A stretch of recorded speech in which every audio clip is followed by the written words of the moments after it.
And you felt bad for her, but not enough to speak up? Well, I didn't see it, so I was like, Oh. I said I didn't see it, but no one else said it. So,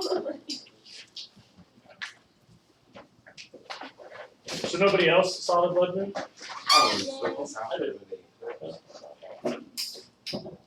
Kind of frustrating with the moonrise was all behind the clouds. I know. yeah, it's like, Sat around with my children for like an hour until we actually finally saw it. Technology worked okay? Yeah. Movie started on time and finished? Yeah. You were able to answer the last 3 questions, or are there any questions on those last 3 study goals? Okay, so maybe I'm a little bit too enthusiastic about this movie, but did anybody else think it was kind of funny? it was pretty funny. Especially with the little girl. Yeah. I call it Dairy Queen. Were you talking about the movie? So what? Are you talking about the movie? Yeah, movie yesterday. There's that one dude that like sits outside his house. He's like, yeah, I just let him crawl on my feet. Wait, was Watching them mate in his underwear. Yeah. was he What? like smoking the poison? Yeah, Like, I didn't tobacco that and he part. like dumped in some like juice. Apparently, you can just blend the whole toad, or you can like excrete the stuff out of the glands behind their eyes, and then you boil it down, and I don't know if you smoke it or if you inject it or if you eat it or what, but it's apparently like a really potent, for basically what you're doing is you're giving yourself a denatured dose. So obviously it's a neurotoxin because it causes blindness. And so, if you play with neurotoxins, there might be like a sweet spot where you find symptoms that are favorable before you get to the deadly dosage. Like all drugs, I think you gotta get the dosage right, and then people apparently get way into that. But the thing with 3.3 and 3.2 is I'll get to that. Alright, so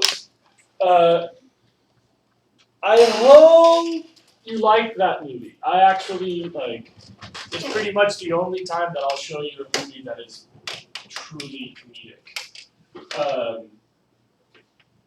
And it is it's a fine example. It's a perfect way to start our conversation on invasive species. It's a famous case and stuff. There was an episode of The Simpsons, I guess, where Bart Simpson visits Australia and accidentally releases his pet frog from his pocket, jumps out as he's boarding the airplane or something. And in the rolling credits of the Simpsons episode, they reference the film. Did you see the thing where they were talking about the spread of the cane toad and there was like a gray map of Australia with this marching sound that showed like the range of the toad spreading? oh yeah. So in The Simpsons, when he's boarding the plane and his pet frog jumps out of his pocket, there's an animated version of that same scene that supposedly shows how Bart Simpson ruined Australia.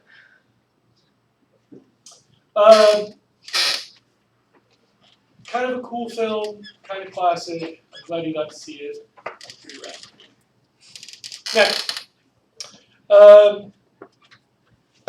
How many of you, and I need you to raise your hand if it's accurate because I'm trying to figure out whether the technology is working. How many of you tried to access EDU during the warm-up today?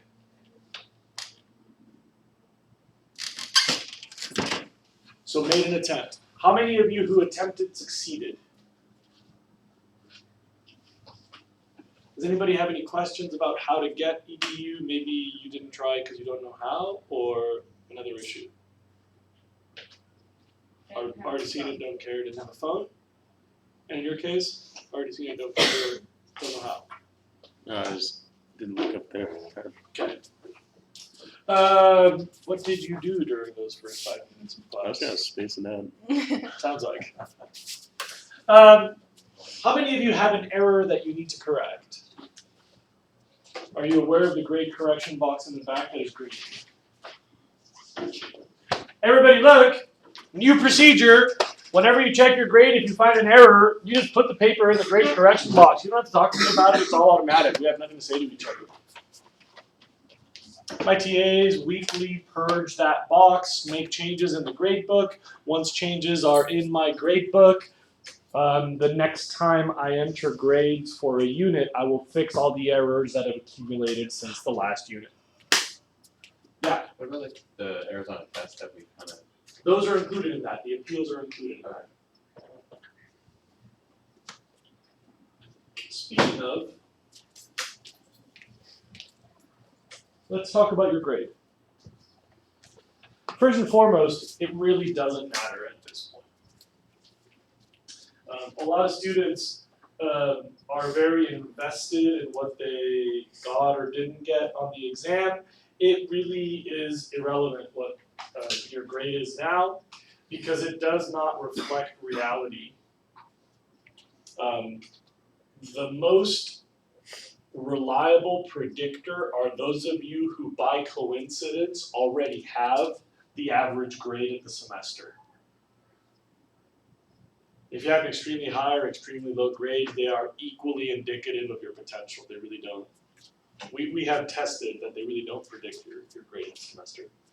I can tell you that the following people have some amount of extra credit that will be entered today.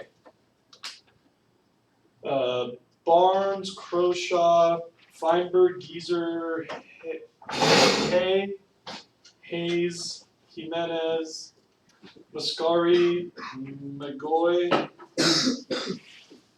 Piozet, Portugal, Scribner, Snedden, Stickles, Wash, and Wasserman have some amount of credit coming today. And at least 4 of your appeals have been accepted.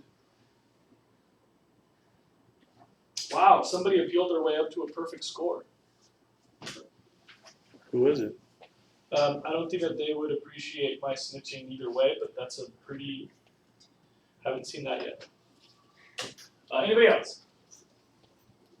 Can we decide to move extra credit to like the next semester? Or You've already moved it into the semester anywhere, but it's only in the semester anywhere. Oh yeah. They just add points into your testing category. How many of you saw extra credit says F? Okay, just so you know, if you ever do extra credit and it says F, you shouldn't worry about it. It's a numerical anomaly of how the extra credit works that I have to enter a denominator. So if you got 3 points, it's 3 points out of 10, which is an F. But those 3 points still count in your favor. It's just, it looks like an F, but it's not really an F. Extra credit. Am I supposed to excuse you or are you excused? I should assume that this means you're excused, right?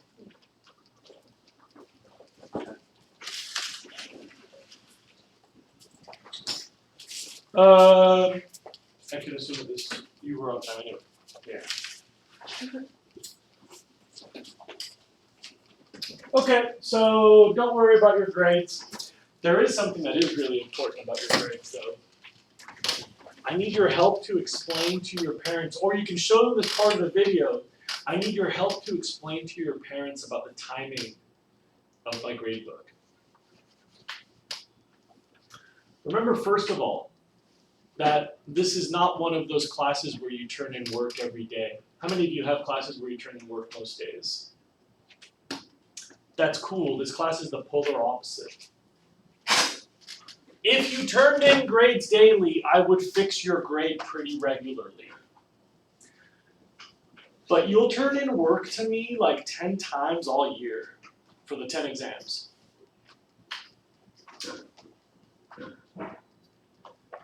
Because you're only turning in work 10 times all year, I can only change grades when I have your work to report. And your parents often don't understand this and they get really frustrated. I know that in many classes, you would like to know, hey, how am I doing? How am I doing this week? How does it compare to last week? But I can't do that for your grades because it's my philosophy that the work that you're doing at home should prepare you for class time. My whole concept is that your homework is stuff you need until you get to the exam and you don't need it anymore.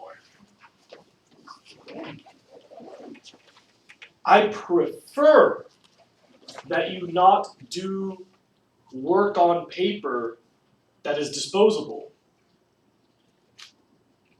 I don't want you to put stuff on your paper and then make that paper useless. That's a very, in my opinion, that's a very high school concept and not a very university concept. And I believe in the advanced placement university preparedness thing. So the stuff that you put to paper is for you to use. You should need it.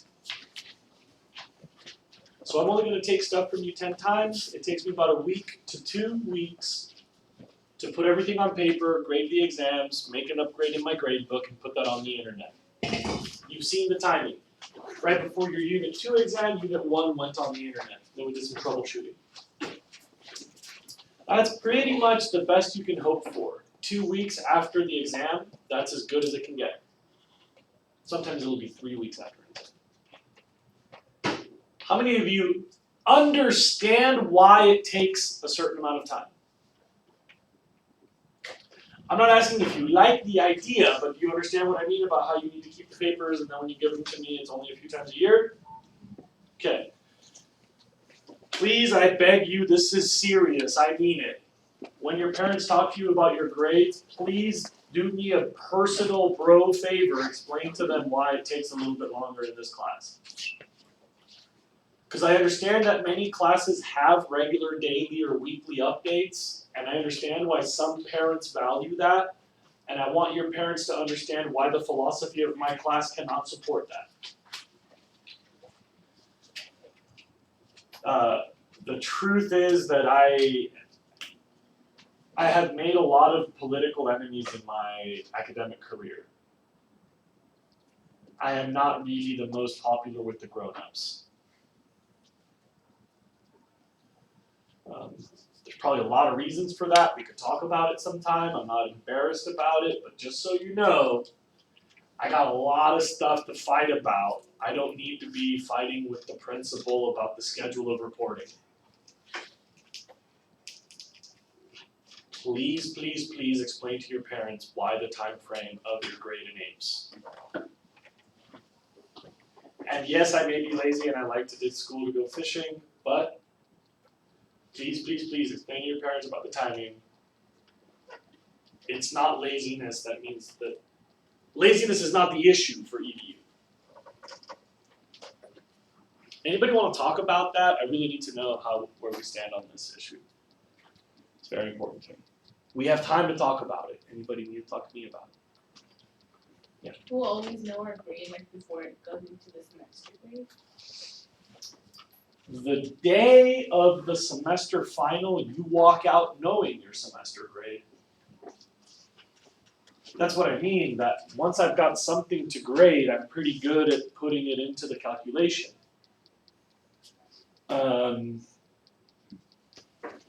But like the day before the final, you'll know, most of the grade until then. All the semester 1 grade is captured by the semester 1. All semester 1 work is captured by the semester 1 grade, but yeah. Did that even answer your question? Anybody else? All right. There's a movie this week that's very, very short, and we should talk about the movies. Please look up. We have a double header in the last week. There are 2 short movies, but it adds up to like an hour 20, an hour 30. We have Winged Migration next week and Silent Invasion this week. And if you are kind of on the fence about how much time you have to see the films or which day you can only go one, whatever, listen very carefully. This week's movie is short. Like the one last week, it's an episode of public television from Oregon Public Broadcasting. This documentary that they made won an award. It's good. It's 1 hour. And it's about Oregon invasive species, which, by the way, are all invasive here in California.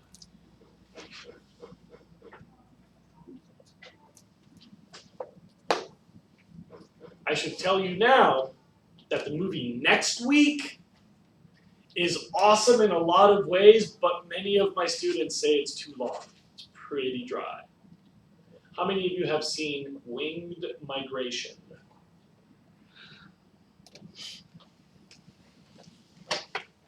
I have a friend who's in a lot of pain. She has an incurable disease that by the end of the day just makes all of her joints hurt really bad. She's really frail, she's older, and she's super cool and really upbeat and a really awesome lady, and some of you might actually know her, but she, like, her body, like, really, really hurts. Like, a kind of hurt that you and I don't deal with.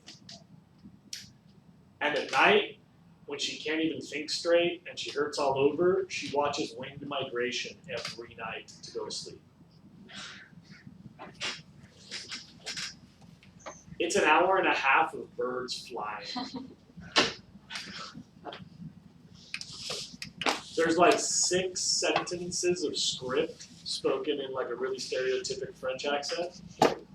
So the guy, he talks like these. And it's just like, the accent is really extreme and kind of odd.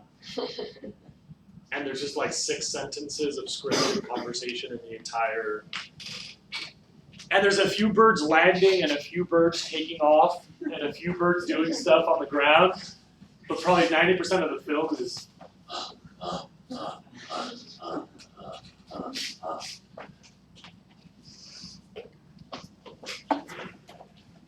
As a feat of filmmaking, it's actually quite remarkable.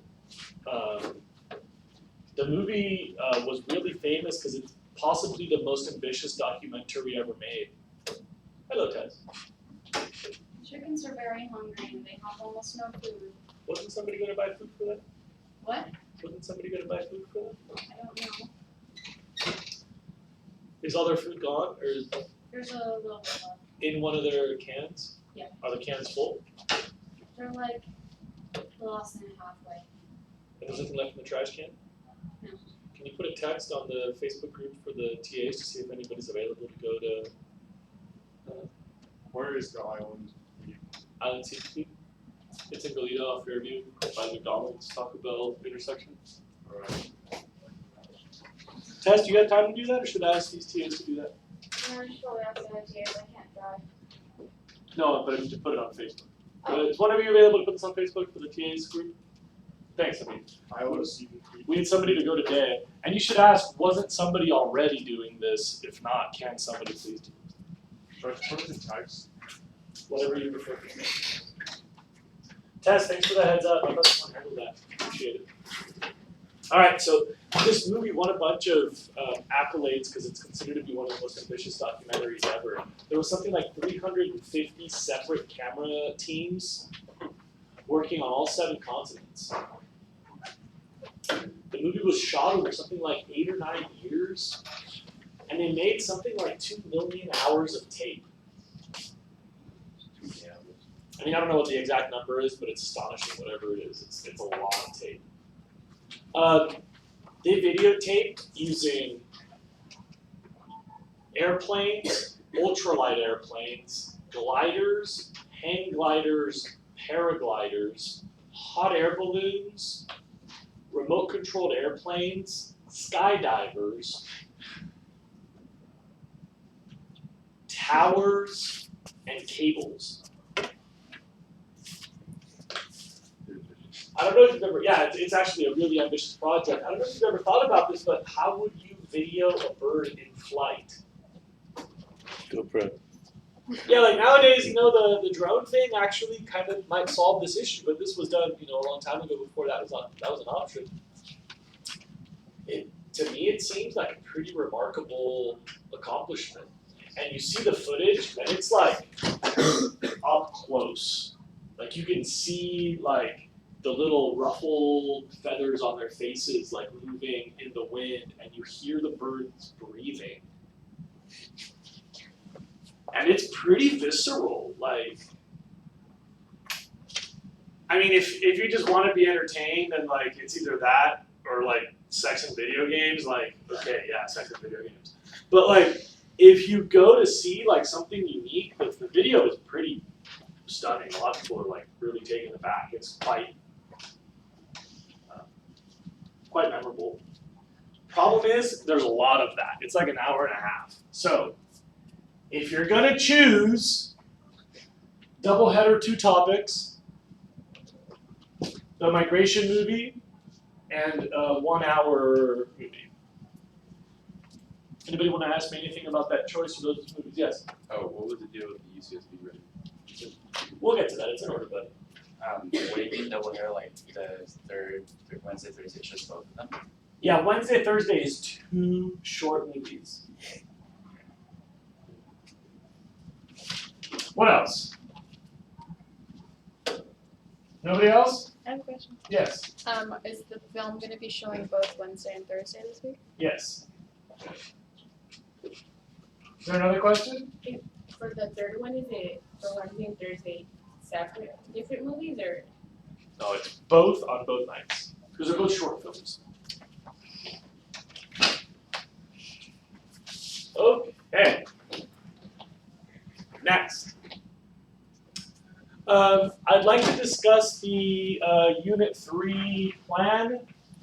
Very important that you notice the Unit 3 assignments are out of order, and that's not a mistake. It's intentional. I'm aware of this. I really mean it. That 3.3 is due before 3.2.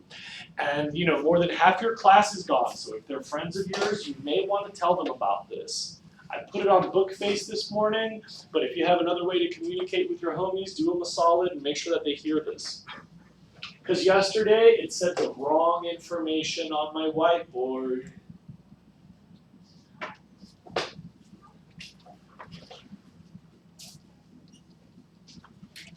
So,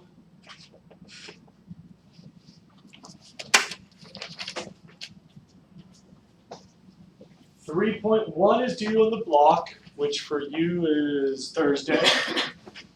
3.3 is due on Friday, that's not a typo, and then 3.2 is due next week. They're out of order on purpose. On the blocks of next week, you have the wanted poster. It said here that it was maybe Friday, it's not actually Friday.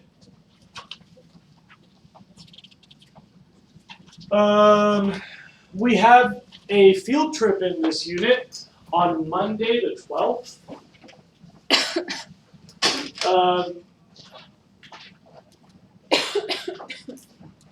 It's an all-day trip. We leave during first period around 8:30, and we come back right at the end of period 5, so athletes still have their period 6. We go to UCSB. We take a tour of different habitat restoration stuff. We'll go to the airport to see restoration there. And we'll possibly this year do some stuff at the Goleta Slough / around San Jose and Tecolito Creeks where they come near Goleta Beach Park. It's a great field trip. We have lunch at the beach. And listen carefully, I cannot plan a field trip with water activities. But I don't have to keep you out of the water during our lunch break. And we take lunch at the beach. And I'll be wearing trunks and carrying a towel. And if we have any lifeguards present, I'm not as worried about kids maybe having a frolic as long as there's a lifeguard present. And almost always there is at least one lifeguard when we go on these trips. So last year we had probably the best body surfing session I've ever had out of this stuff. So many kids got swimming through like the waves covered everyone's backside. Yeah, amateurs. who leaves their stuff in the intertidal zone. Yeah. Hi, I'm Santa Barbara. I've never been to the beach. Where does my stuff go? Alright. That was the good news about the field trip. Now the one bit of bad news. The one bit of bad news. You'll get your field trip packet like 1 or 2 days before it's due. So just to give you the heads up, I'll probably be giving it to you on Monday. And so you'll probably have 1 or 2 nights to get all the signatures and the information about your insurance carrier before you give it to me. And a lot of you, since you're in the MAD Academy, have been on a lot of MAD field trips. So your parents haven't filled out a field trip packet in a long time because you do that once for MAD and then it's forever. But this is separate, and MAD cannot legally release your insurance information to me. So you'll have to get your insurance carrier stuff, and that's it. Fast turnaround. Are there any questions about the Unit 3 plan, notwithstanding late arrivals? Then please take out the wanted poster half slip from yesterday. Read the entire half slip and then put it on your head when you're done. I mean,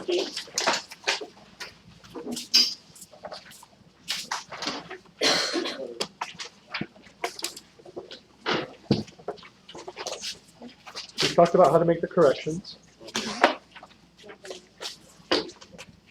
Have you guys called for a parent before to do our movies? No. in the business office, there's a stack of boxes for me. You can borrow their cart and leave them underneath that table when you bring them into the room. She has an outgoing UPS. It's on top of the metal rack. So when you grab all the stuff off the metal rack, put that on top and make sure that it's near the edge so the driver sees it. At the principal's office, which you'll walk past, ask them for the field trip planning packet of the team. So where does this go? Business office. We're gonna pick up the other stuff. Okay, where's So it? principal's office, business office. And what do I get from the business office to bring back to you? Boxes for Hussein.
Okay. Okay. Can anybody give me a decent working definition of invasive species, please? Yes? The species that's not native to the area and destroys the ecosystem. Coincidentally, they may not destroy the ecosystem, but almost always they do have negative impacts. Almost always. You're right that they're not native, but how did they get there? It was brought from humans. Either on purpose or accidentally moved by people. A lot of our invasives are an accident. Escape pets, cargo ships, ballast water in the ship.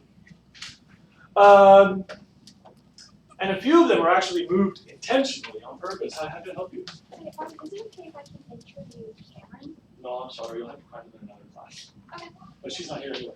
Okay.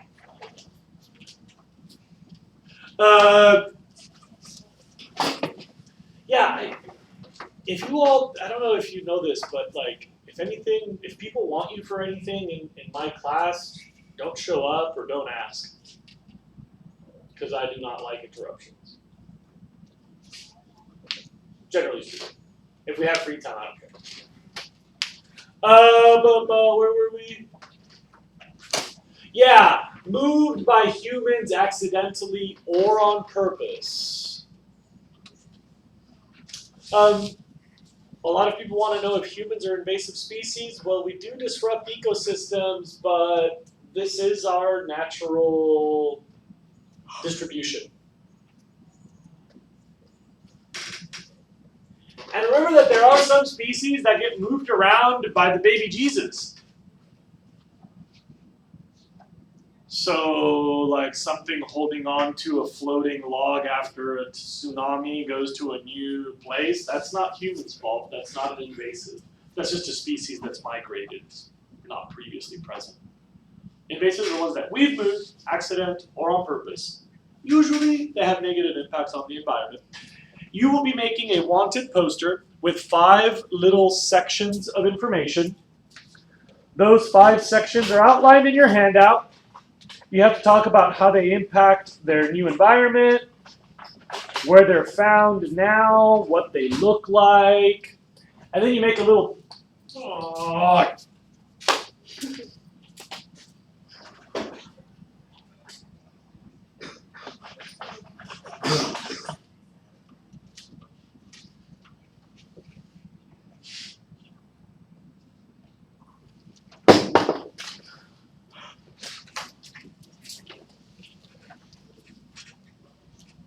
Zero for 2.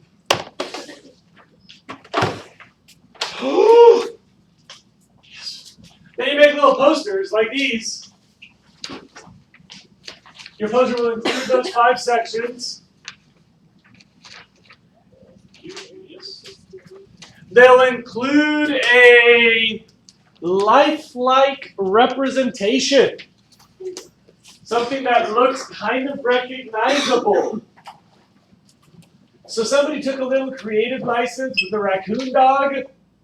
I don't know about that raccoon dog, but that's a really good looking killer bee. That's pretty much the colors of a tilapia. It has to be colored. So in the past, kids could do it in black and white, but not anymore.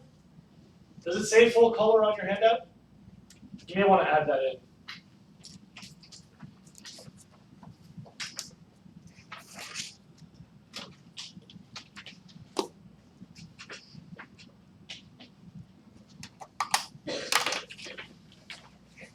And I know a lot of you aren't artists and a lot of you aren't funny, but you are supposed to try. You are supposed to try. So like, I don't know, maybe they really were trying to draw a rat. That's good enough, I guess. And like, maybe they were trying to draw whatever that's supposed to be. And look at this! They actually drew a really, really, really good feral goat, and then they put it in a tuxedo. All right!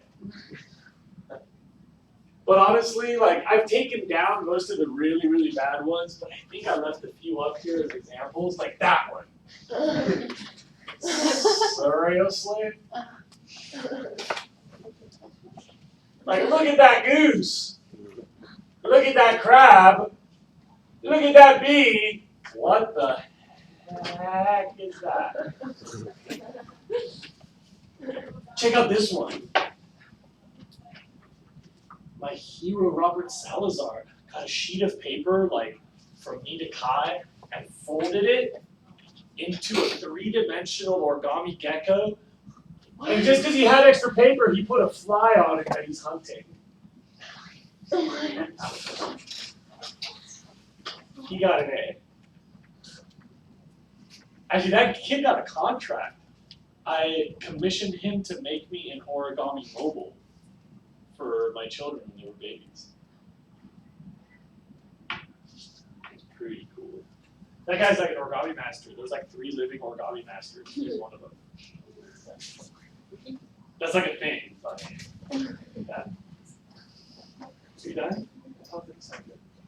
No big deal. Most of these you can see are full color. Most of them have all the information I was looking for. Most of them are recognizable. You gotta just make it look like what it's supposed to look like. You can't trace, but you know, like that's pretty much what the day gecko looks like. That's pretty much what a pike looks like. And you should take some time on it. The 5 little bullets, all I need is the facts. They don't have to be super fancy. Where do I put all the boxes? Behind there? Under this table. Yes. Is this the next block? Yeah, you may have noticed that it was moved around from what was written on the board yesterday. It's now due Wednesday, Thursday of next week. And your period, period 2, has to focus on globally distributed or worldwide invasive species. They're like all over the planet.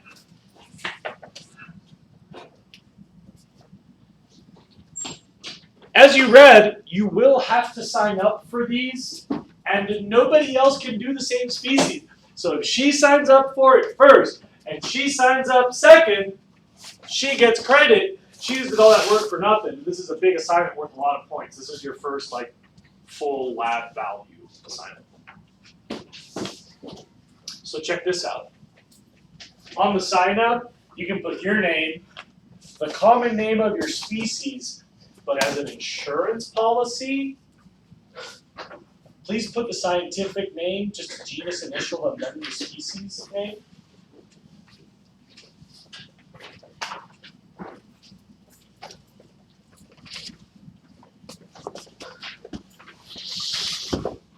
I will give you the rest of this period to find on the Google machine a global or worldwide distributed invasive species and sign up for it here. Use the scientific name because the second person on the list will not get credit if the first person's already claimed it. And it happens every year, 2 to 3 students. I'm not sure I understand. That's fine, you're not supposed to. The rest of the period is for you to sign up. You can ask me questions. We can discuss life and love. How much longer is the class?